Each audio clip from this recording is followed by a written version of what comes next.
ओरा समितीचा अहवाल केंद्रीय गृह खात्याच्या रेकॉर्डवरून गायब झाल्याचा संशय। अहवालामध्ये राजकीय नेते आणि अंडरवर्ल्ड यांच्या संबंधांवरती भाष्य, माहिती उपलब्ध नसल्याचं धक्कादायक उत्तर, माझाची एक्सक्लुझिव्ह माहिती।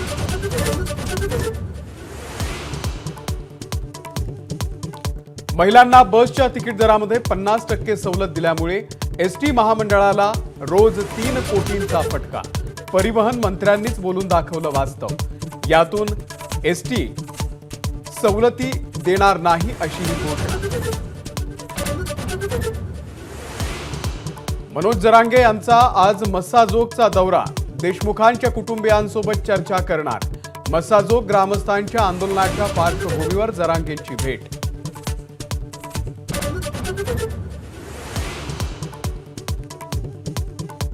अंजली दमानियांनंतर भाजपा आमदार सुरेश धस यांच्याकडून धनंजय मुंडे यांच्यावरती आरोप। अधिकाऱ्यांची मागणी नसताना नॅनो युरिया, नॅनो डीएपीच्या खरेदीचा प्रस्ताव, राजीनामा देण्याची केली मागणी।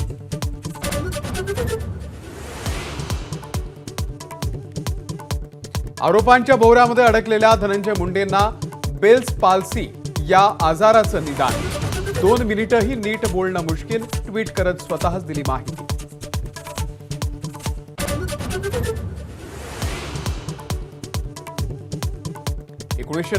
ला वाजपेयींचं सरकार एकमतानं पडलं तेव्हा सत्ताधाऱ्यांचा एक खासदार मीच फोडला होता। शरद पवारांकडून स्वतःच कबुली। शेवटच्या 8-10 मिनिटांमध्ये सभागृहाच्या बाहेर जाऊन सत्ताधाऱ्यांचं एकमत कमी केलं असाही दावा।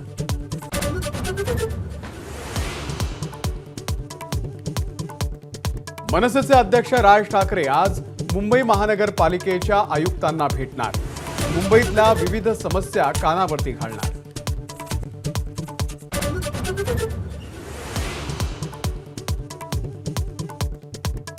आजपासून 98वे मराठी साहित्य संमेलन, पंतप्रधान नरेंद्र मोदी यांच्या हस्ते साहित्य संमेलनाचं उद्घाटन। देवेंद्र फडणवीस आणि शरद पवारही राहणार उपस्थित।